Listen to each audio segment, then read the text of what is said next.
মানব গোষ্ঠীকে দুই ভাগে ভাগ করা হয়েছে। এক ভাগ কি 200 নম্বর আয়াত, যারা দুনিয়া দুনিয়া চায়।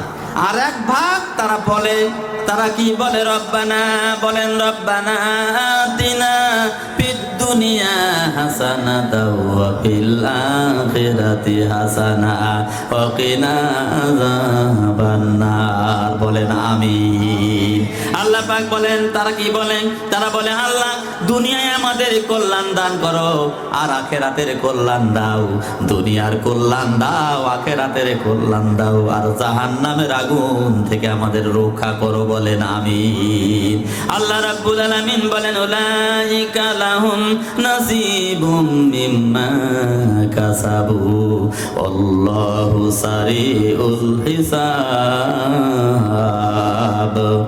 আল্লাহ পাক বলেন, এই দুনিয়ার কল্যাণ যারা চাবে, আখিরাতের কল্যাণ যারা চাবে, আমি আল্লাহ রাব্বুল আলামিন উভয় জগতের কল্যাণ তাদের জন্য বরাদ্দ করে দেব।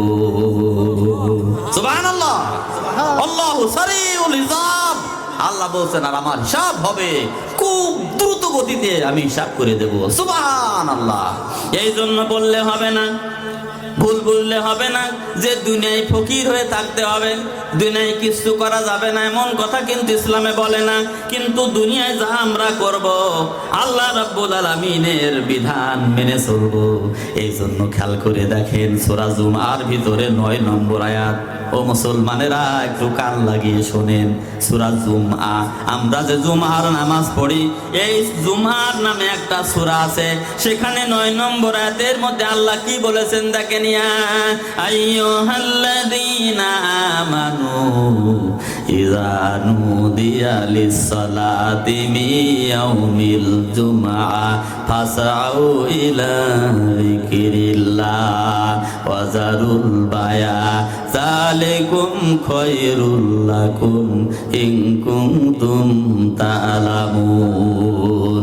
আল্লাহ পাক বলেন, ও ঈমানদারগণ, যখন জুমার আজান হয়ে গেল, দুনিয়ার কাজ কারবার, ব্যবসা বাণিজ্য, সকল কর্মকাণ্ডগুলো স্টপ করে দিয়ে নামাজ পড়ার জন্য মসজিদে দৌড়ে এসো। সুবহানাল্লাহ বলে। জুমার আজান হয়ে গেল, কাজ কারবার, ব্যবসা বাণিজ্য কি করতে হবে? স্টপ রেখে দিতে হবে। যেতে হবে কোথায়? ফাসাউ ইলা যিকরিল্লাহ।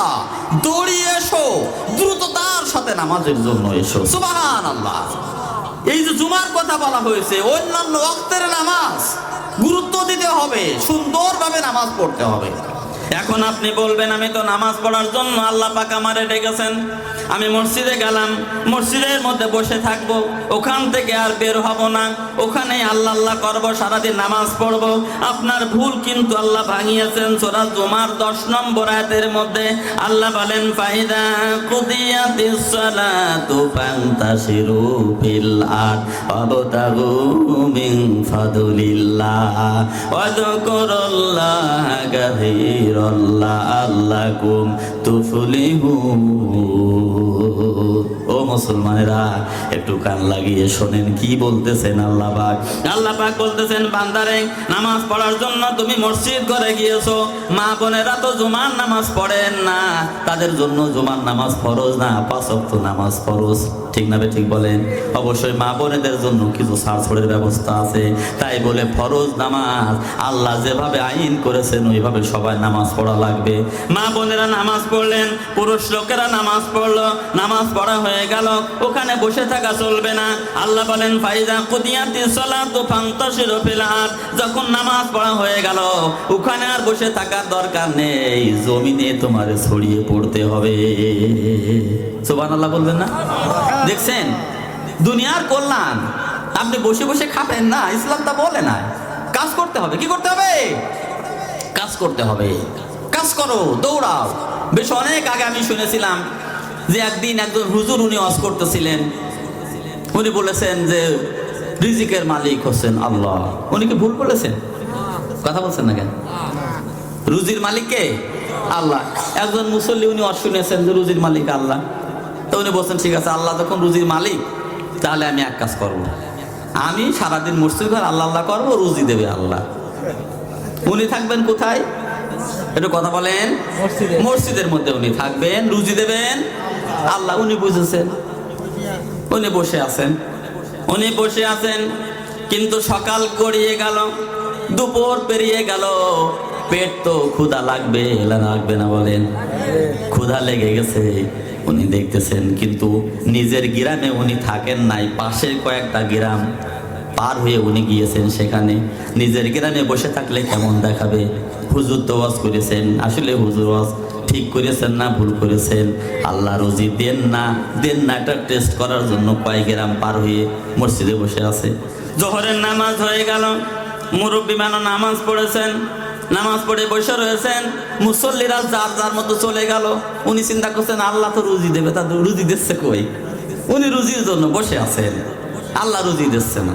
মসজিদটা ছিল রাস্তার ধারে।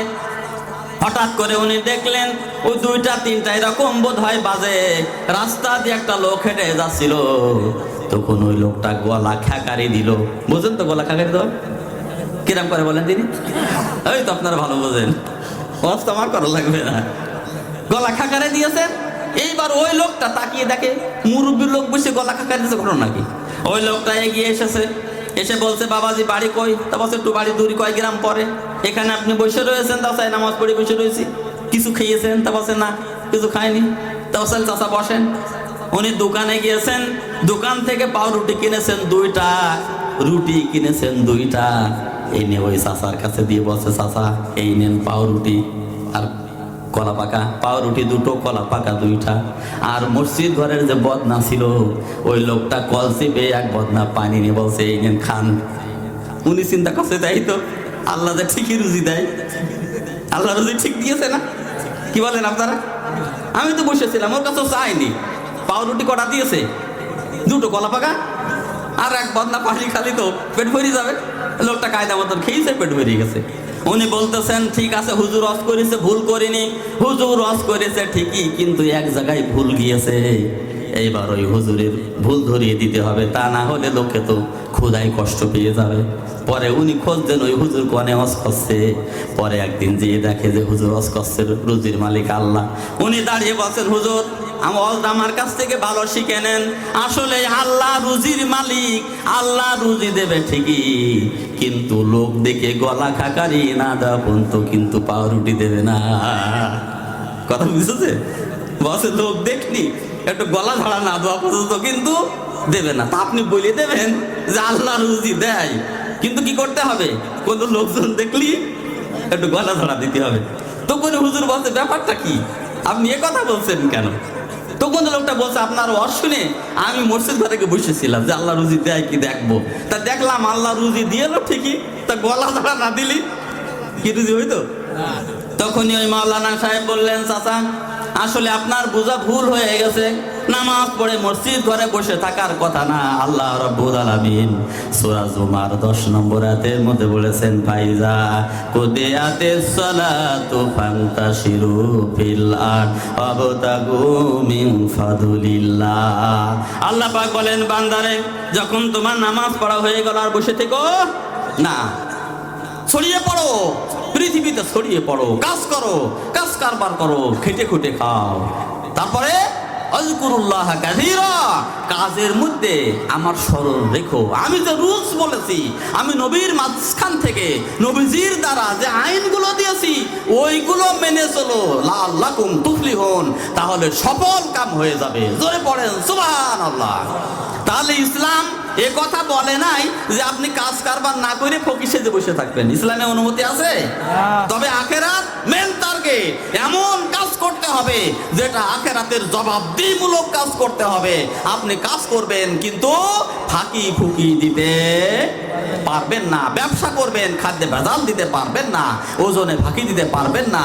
আপনি শিক্ষকতার দায়িত্ব পালন করতে যেয়ে ক্লাসে যেয়ে বাচ্চাদের হক আদায় করবেন, হক আদায় না করে অন্য কাজ করতে পারবেন না।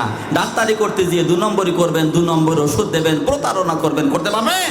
বিচারক হয়েছেন, আল্লাহ আইন দিয়ে আপনাকে বিচার করতে হবে। আপনি রাষ্ট্রপতি হয়েছেন, রাষ্ট্র পরিচালনার জন্য আল্লাহ যে রুলস দিয়েছেন সেই রুলস মানতে হবে, যাবতীয় রুলস মানতে হবে। তাহলে কি হবেন? আপনি সফল কাম হয়ে যাবেন। আপনি ব্যবসা করতে পারবেন, বাণিজ্য করতে পারবেন, জব করতে পারবেন, কিন্তু কার আইন মানা লাগবে? আল্লাহ। জোরে বলুন কার আইন মানা লাগবে? একটু সেই আল্লাহ নামে জোরে তাকবীর দেন তো, নারায়ে তাকবীর। গলার আওয়াজ আর একটু বেশি করা যায় না? এই মুরব্বীরা সাউন্ড দিচ্ছে না কেন? কারণ আমাদের যা গলা জোর, মুরব্বীদের গলা জোর কিন্তু বেশি। কেন? আগে খাইনি থাকবে নাকি?